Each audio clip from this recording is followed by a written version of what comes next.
E agora está conosco um investigador, que tem um pesquisador que tem feito um trabalho independente.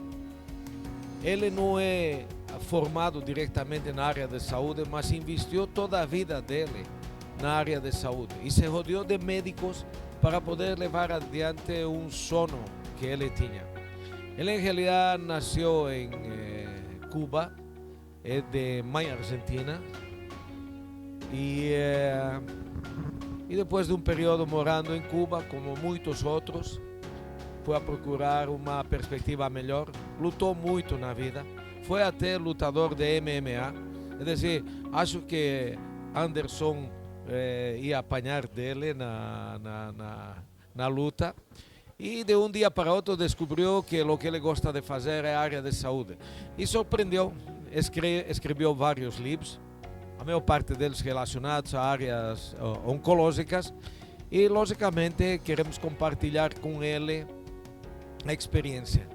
O teu público que vai te acompanhar, provavelmente vai ter muita gente que fala espanhol, mas a grande maioria é gente que fala português, então eu vou te pedir para você falar lento, mas eu vou fazer um resumo em português daquilo que você vai expressar, tá bem? Então está conosco aqui para discutir este assunto Ernesto Prieto Gratagos. Eu sempre apanho com o nome dele. Deve ser pela parte cubana do negócio, mas até aí tudo bem. Ernesto, é um prazer ter-te aqui. A gente se conhece há muito pouco tempo, não deve fazer nenhum ano. Eu acho que na Espanha do ano passado a gente teve a oportunidade, eu acho que já fui 500 mil vezes na Argentina.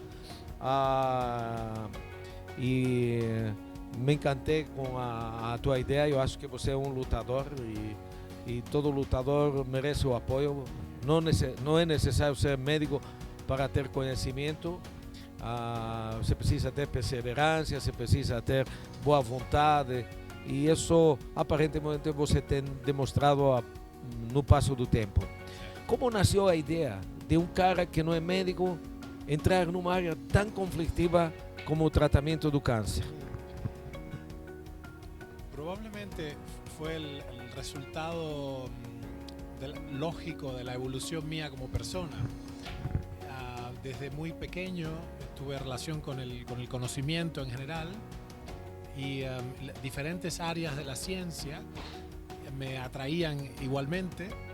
La biología y la antropología siendo dos de las más interesantes. Desde chico me relacioné con antropólogos en Cuba, con biólogos y con bioquímicos, así que hice algunas expediciones al Ártico canadiense con los Inuit, con los esquimales, y por el sur de América en los antiguos asentamientos aborígenes, y eso fue construyendo, además de mi pasión por la biología y la bioquímica, fue construyendo una línea cuyo desenvolvimiento lógico es la biología tumoral o la biología de la vida en sí misma, la biología celular, molecular, y no por casualidad, sino por una constante dirección, un vector en cierto sentido de resolver problemas aún sin solución para la humanidad. Las enfermedades infecciosas ya estaban bastante resueltas, y pensé que tenía que hacer una contribución desde la ciencia pura. El conocimiento sobresee o vuela por sobre las disciplinas, las profesiones, ¿no? Y pensé que tenía que hacer una contribución a un área no resuelta, que es en las enfermedades degenerativas. Así que hace 18 años me di a la tarea dejé todo lo que hacía y me dediqué a construir un laboratorio de investigación científica, y fui tomando mentores y maestros. Si bien soy independiente, no sería justo decir que soy autodidacta, porque he tenido muy buenos maestros, y a la fecha cuento también con figuras como líderes como usted, que también sigo, así que estoy muy bien acompañado. Y lo que es interesante cuando uno está libre de condicionamientos, sea por el alma mater universitaria o por la industria, como yo puedo investigar lo que quiera porque es mi laboratorio de investigación, no ha habido mayores obstáculos al emprendimiento de experimentos científicos para probar ciertas hipótesis de trabajo. El resultado ha sido que hemos creado un equipo de colaboración muy interesante en el Centro de Terapia Metabólica en Buenos Aires, en el lado del desarrollo farmacológico, de bioquímica clínica y de medicina, de clínica asistencial, y estamos en el proceso, ya una década de haber formado nuestro instituto, el proceso de publicar los artículos científicos, los papers que describen nuestro trabajo en el área farmacocinética, en el área epidemiológica, en el área clínica, en el mundo, en las revistas oncológicas, en los journals, ¿no?, de las revistas científicas. Así que es una nueva era para nosotros, la era de salir de la oscuridad y publicar las revistas académicas del primer mundo y escalar nuestro endeavor, nuestra compañía, nuestro intento, nuestra empresa, en el sentido mental del término, escalar este esfuerzo a nivel planetario para llevar nuestros descubrimientos al público, ¿no? ¿Qué definía? ¿Qué tipo de exámenes voy a incorporar? ¿Qué tipo de procedimientos terapéuticos voy a incorporar? ¿Era você que decidía eso? ¿Era el grupo que estaba junto con você? ¿Baseado en qué datos, en qué experiencias você decidía cuál debería ser la conducta terapéutica no paciente? Bueno, el inicio no fue exactamente... El inicio fue un hallazgo, entre comillas, accidental, que fue el PET, la tomografía por emisión de positrones, PET scan. Nuestra experiencia antropológica con los Inuit, los esquimales, no sé si se dice en portugués esquimales, ¿no? Esquimós. Los esquimós no padecían cáncer, de acuerdo con numerosos registros No es porque ellos viven en el frío. Bueno, y el frío lentifica multiplicación celular, preserva el organismo y las células. Esa era una posible hipótesis, pero lo que vimos lo que comen los esquimós es todo crudo. Ahí sí, entonces la cuestión es que no era lo que los salvaba del cáncer no era una cuestión étnica, porque ellos tienen cero de cáncer. Tenían hasta 1920. Hasta que se incorporaron socialmente. Exactamente, los cazadores de ballenas. Es lo mismo que los japoneses, ¿no? Claro. Así que esto definía muy interesantemente, porque ahora los esquimales tienen más cáncer, que ahora que han asumido la dieta del hombre blanco, tienen más cáncer se han occidentalizado. Más cáncer que el resto de Canadá. Porque el cuerpo no estaba preparado. No, y comen azúcar puramente. Entonces ahí você inverna todos tus pacientes, ¿no? No es necesario. Se coloca dentro de un iglú. No es necesario. Encontramos, en base a un chip que se llama Dexcom, que lo usamos, es un chip que se inyecta y nos da un monitoreo continuo de la glucosa y los cuerpos cetónicos, beta-hidroxibutirato. Pudimos entender que del chip, un Dexcom puede estar 7 días, nosotros lo hacíamos durar 10 días, y la idea es que uno cambie el chip varias veces. Pero la enseñanza importante de esa pesquisa antropológica de terreno, en el terreno, es que nos dimos cuenta, pudimos ensamblar la idea de que la tomografía por emisión de positrones, el PET, mostraba que los tumores son ávidos captadores de glucosa y glutamina. La sustancia que utiliza es el 18-fluor-2-glicosa. Claro. Entonces azúcar, más es un azúcar que no es metabolizado. Claro, exactamente. Lo que eso significó un momento los griegos dicen anagnórisis, un reconocimiento muy importante, y entonces mezclamos ambas ideas, nuestra experiencia antropológica.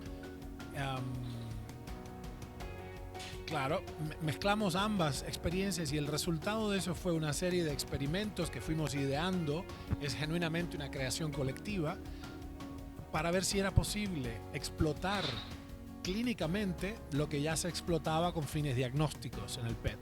Y resultó que es posible, nos dimos cuenta que por lo menos hasta la fecha 16 clases de tumores diferentes, mama, próstata, colon, riñón, vejiga, sarcoma, tumores sólidos.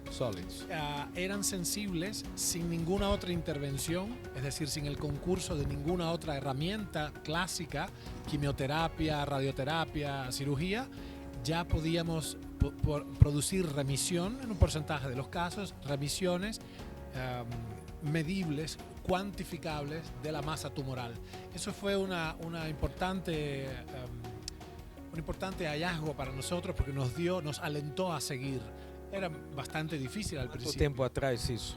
Eso fueron 11 años atrás. 11 años atrás. Eu gostaria de fazer um ping-pong com você, um favor. tênis de mesa.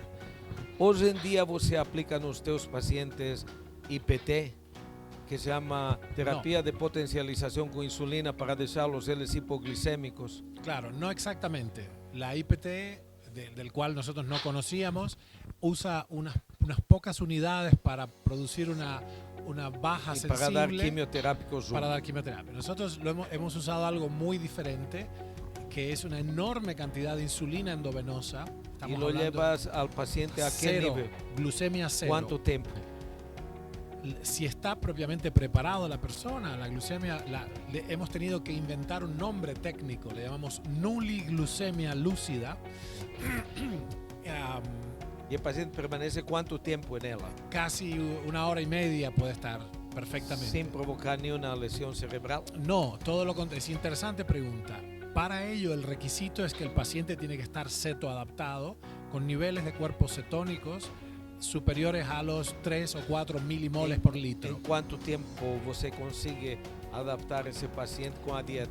Depende de media, cada persona. En media. Puede ser 24 horas de ayuno A ese absoluto. paciente você deixa en 0 de carbohidrato.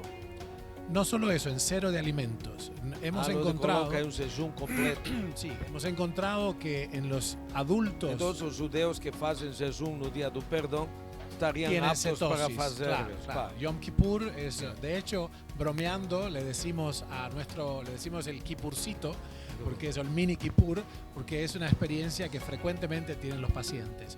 Ciertamente no es para, hay Mas contraindicaciones. cuando lo colocas a ese nivel 0 de azúcar, a ideia é injetar quê para o paciente? Claro. Tá, porque o tumor aí fica ávido de açúcar. Claro. Ele vai procurar açúcar de algum lugar. Se Claro. você não injeta alguma coisa, ele vai destruir a El musculatura para catabolismo, fazer. claro, Claro.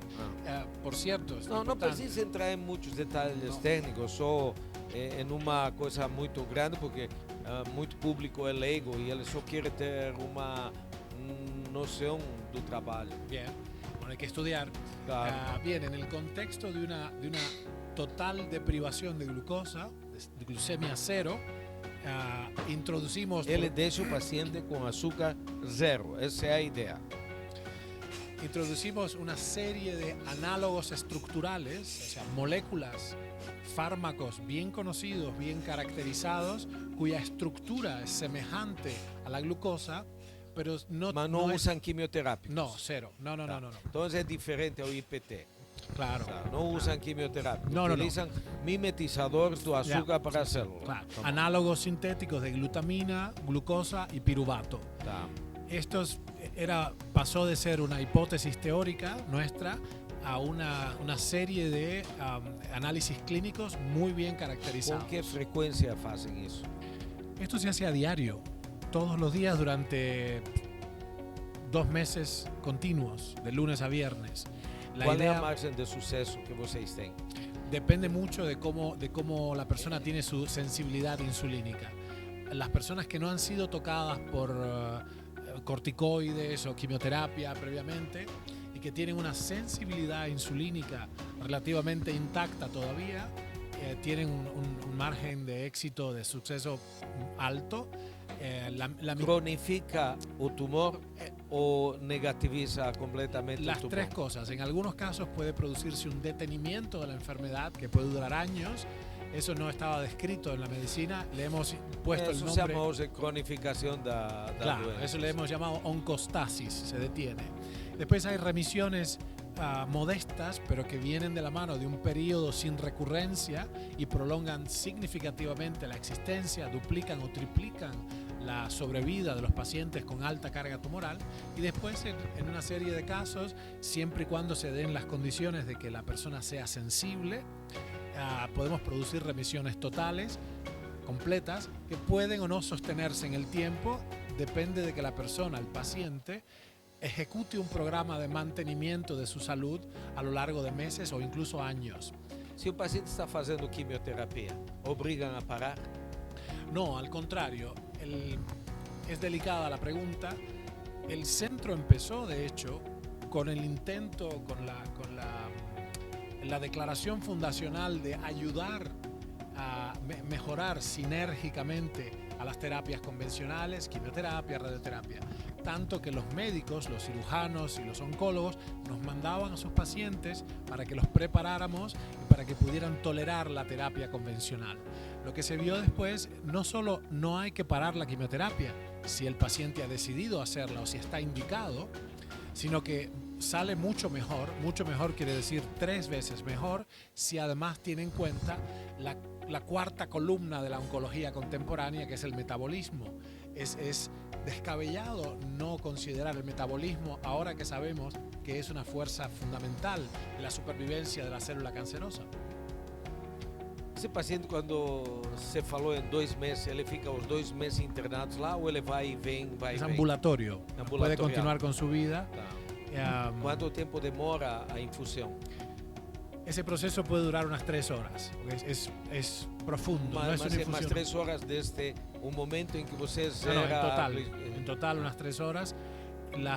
Es un proceso muy A delicado. recuperação é feita com injeção de açúcar ao No, final? no, jamás, nunca. Eso rescataría a las células cancerosas. Por eso es que pregunto si como faz a recuperação ao final. Claro, con pequeñas cantidades de ácidos grasos y pequeñas cantidades de proteínas. Você está esperando que passe o efeito da insulina. Claro.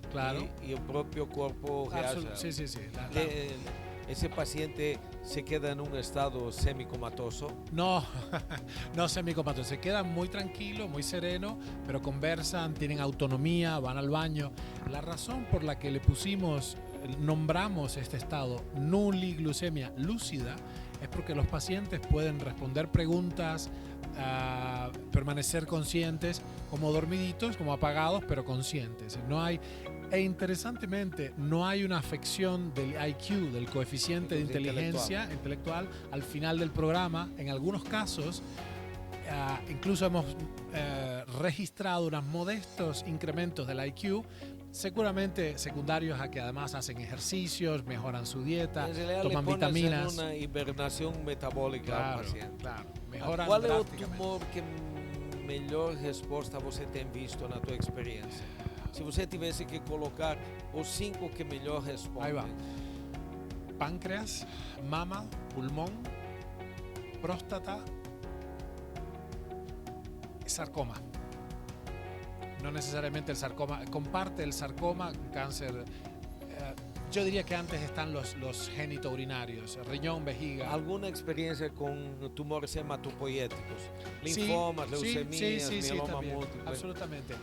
Dada la enorme, la considerable éxito, la considerable eficacia que la quimioterapia tiene en linfoma linfocítica aguda, en leucemia, casi 65% de curación total, es infrecuente que nosotros tratemos pacientes recién diagnosticados. Eso es casi en forma generalizada. Claro. Ciertos tumores como testículo, etcétera, que tienen una margen muy alta de cura con tratamiento convencional, difícilmente van a procurar algún componente. Se utiliza citología líquida no diagnóstico. Nosotros no hacemos diagnósticos. Hay eventos con diagnóstico. Ya vienen diagnosticados con biopsias y con imágenes. Ninguém procura vocês para encontrar um problema. Normalmente eles vêm com um problema definido. Claro. Ainda assim, bom, se ele não teve um PET scan, você vai fazer o PET scan para o paciente. Se ele já vem com o PET scan, quão frequentemente se usa em paciente com câncer o PET scan na Argentina, que não seja no teu instituto? No. É por causa do custo? Una sexta parte de las veces, un 15-20%. Por causa do custo, del valor sí, que absolutamente. tiene, Sí. E com que frequência fazem o PET scan na evolução do paciente?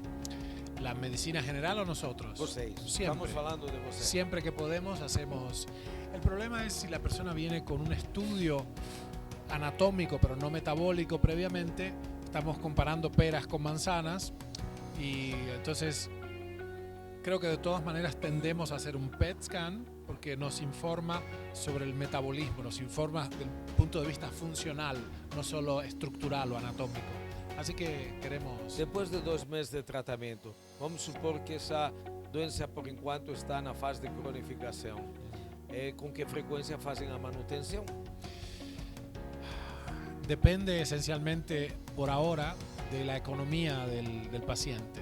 Lo que convendría hacer es pasar de un tratamiento diario a un tratamiento semanal durante unos meses, después un tratamiento quincenal, Se después usa via mensual. oral como mimetizadores de No, azúcar? no hemos visto que sea útil, produce muchos problemas, hay intolerancias alimentarias, ya la dieta cetogénica es bastante difícil de tolerar, las personas están muy adictas Aí a los carbohidratos. Você deixa eles com quanto de carboidrato a posteriori?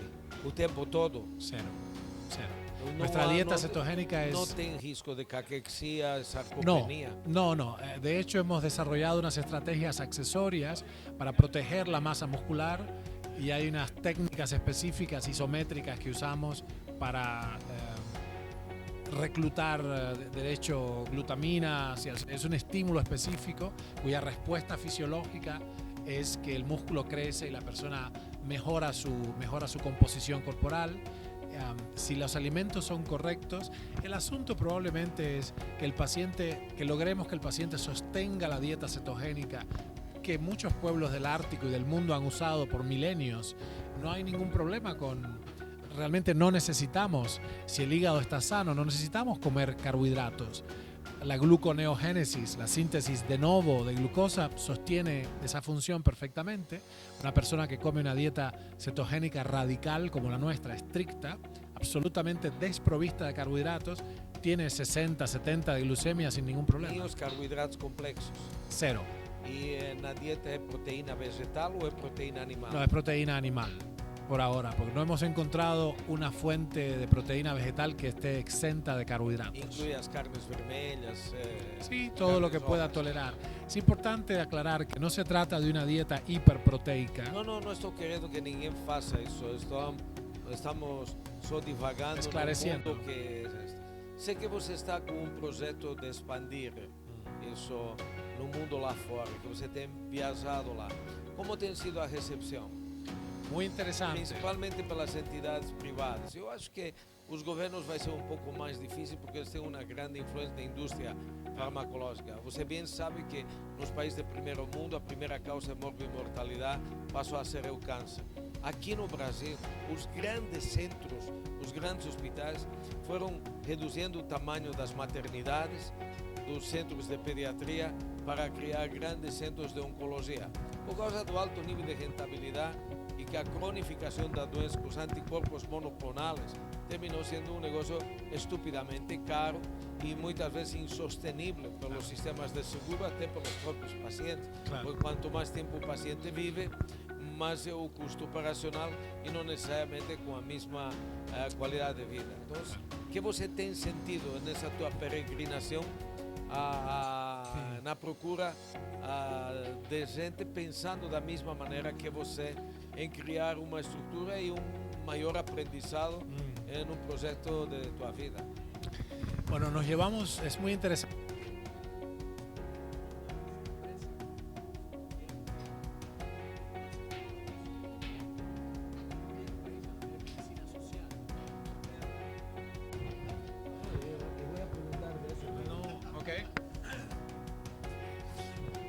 Es muy interesante porque de hecho nos llevamos una sorpresa, que es que estaba al revés. Los grandes institutos médicos privados en realidad hacen mucho negocio con la oncología convencional, en tanto que los estados un costo elevado, enorme. claro. Entonces, en particular los países del primer mundo, el norte de Europa, el Reino Unido, Inglaterra, Canadá, donde los costos son cada vez más altos, la incidencia del cáncer aumenta exponencialmente, la mortalidad desciende sublinealmente y los costos ascienden espiralmente. Não há uma relação direta entre o custo e a sobrevida de los pacientes. No, además no ha cambiado gran cosa. De hecho, además usan recursos, la industria usa recursos realmente insostenibles. Por ejemplo, hablan de la significación estadística, son resultados estadísticamente significativos, pero la magnitud del efecto es muy baja. Es decir, estamos ya en una industria muy madura y un público que ya conoce mucho más que antes. En suma, hemos encontrado en nuestras reuniones formales que los estados que tienen que pagar por la medicina social están cada vez más ávidos de soluciones como las nuestras. Nuestro centro ha planteado una solución replicable en escala para toda la población, usando la capacidad instalada de los gobiernos, cuya medicina es social, y por medio de lo que se llama SaaS, Software as a Service, es un desarrollo nuestro cibernético que permite la aplicación programática de la terapia metabólica del cáncer. Así que estamos progresando en esas conversaciones, ¿no? Saindo um pouco do câncer e da tua vida profissional, todo mundo se deve estar perguntando, um cubano que mora na Argentina, se você tiver que contar como foi tua vida na infância em Cuba, você reduziria em quantas palavras? 6 o 7. Serían? Fue un brillante periodo, maravilloso periodo de crecimiento y formación mental y espiritual en una burbuja completamente artificial. En uma bolha artificial. Era insostenible. Yo considero que era un experimento que tenía que suceder. En 1917 la Revolución Rusa inició un experimento social que duró 80 años o un poco más. Y murió igual que nació. Que declinó, ya sabemos, como hombre de ciencias tengo que entender los datos, y los datos muestran que no es viable que ese tipo de sociedad dejar a todo el viable. mundo pobre. Claro, ha servido únicamente para empobrecer a las naciones, por más que en su ideario político, su filosofía pareciera ser que era humanista, y probablemente lo era. Yo he vivido nuestros propios Mas padres. alguien tiene que producir la comida, alguien tiene que dar el transporte. Es inviable. Es decir, sin iniciativa privada, el gobierno siempre se mostró muy deficitario en producir eso. Claramente. Se creó una diferencia social de un pequeño grupo llamado Politburo y un grande grupo que vivía el proletariat, claro, prácticamente dominado. Es impresionante. Obviamente no podíamos saberlo como en ciencia. Los experimentos hay que hacerlos porque no sabemos el resultado. Bueno, ahora sabemos el resultado. El bien común, que es una cosa interesante, no se puede imponer a las personas, no se puede violentar las libertades individuales. Ese no es el camino. Ciertamente no es un camino, no es un tipo de sociedad en la que yo quiera participar. Es difícil la democracia. Y los estratos, las diferencias humanas son muy grandes, pero hay que aprender a convivir. Dos preguntas finales. Por favor. Hoje você voltaria a Cuba? No. Você voltaria a Cuba se acabasse o regime da familia Castro? Sí, tendría que ver qué clase de fomento. No siento saudade, no siento nostalgia por volver. Yo soy un hombre de mundo, me siento muy bien en todas partes. Los idiomas todos me encantan, del mandarín al francés. Yo creo que mi contribución como ser humano, mi contribución al género humano no tiene que ver con dónde yo esté, sino con qué cosa estoy haciendo. La ciencia y mi capacidad, mi talento es ver la unidad en la diversidad, es la interdisciplinariedad, y mi verdadera contribución mismo a Cuba puede ser hecha desde afuera. Yo creo que tengo que seguir juntando voluntades y montando experimentos en gran escala. No sé si volvería. Como cubano argentino, ¿cómo você ve a situación actual con Macri, a posibilidad del retorno da familia Kirchner y el futuro de Argentina en los próximos 10 años? Es difícil. Yo pienso que la administración actual encaminó bien, sabiendo que el populismo no es el camino, que destruye y empobrece a las naciones. Los datos, lo que yo conozco de la historia económica del mundo, los diferentes modelos, me llevan a pensar que el desarrollo de las empresas, la libre empresa, el acceso al crédito y la predictibilidad de la economía son fundamentales. Las naciones a través de la historia se han hecho ricas y prósperas. ¿Por qué falló con el en individuo. Argentina? Porque tendió desde hace muchos años, de todo el peronismo ha tendido a un populismo que esencialmente es muy corrupto en su naturaleza y empobrece sistemáticamente, no crea fuentes de trabajo, no hay acceso al crédito.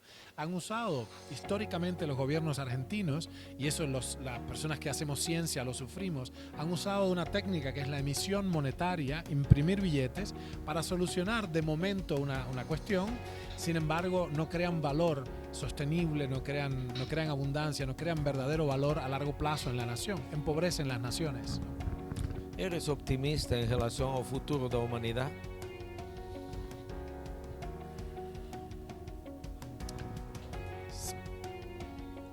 Sí, porque debo serlo. Siento que es mi deber, espiritualmente hablando, contribuir a que la humanidad se eleve en la conciencia. La conciencia es el bien más escaso de hoy día de nuestra humanidad. El socialismo es impracticable, el capitalismo es insostenible por una cuestión ecológica.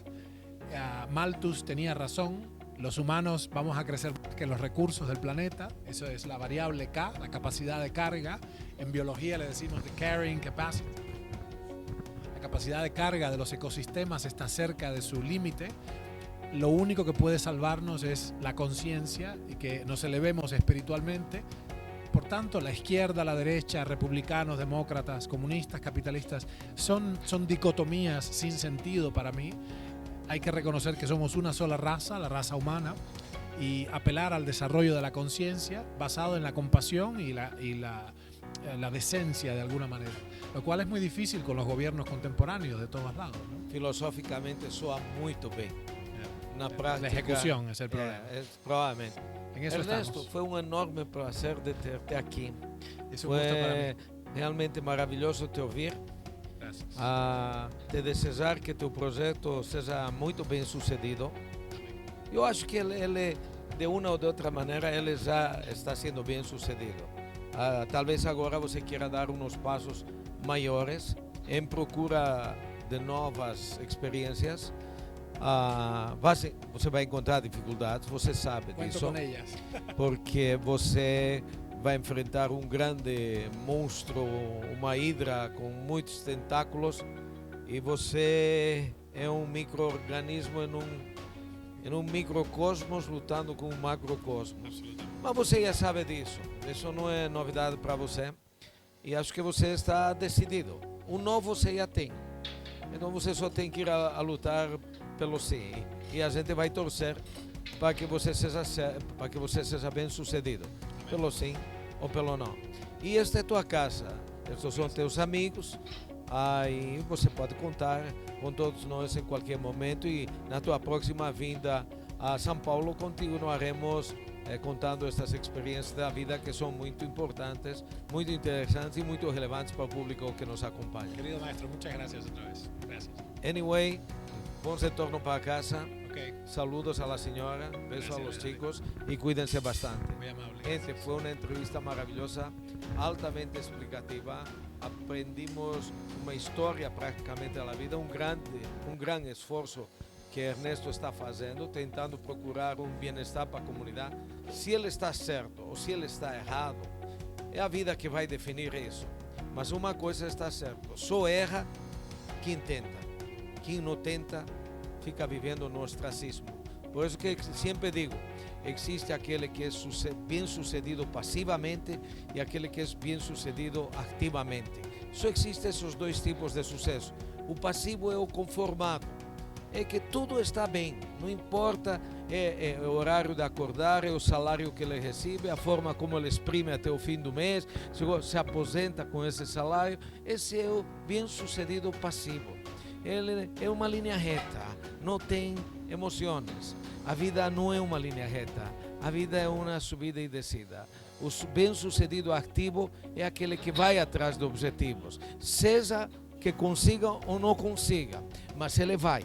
E só aquele que vai é que erra. Aquele que não vai, nunca vai errar na vida. Muito obrigado e até qualquer outro momento.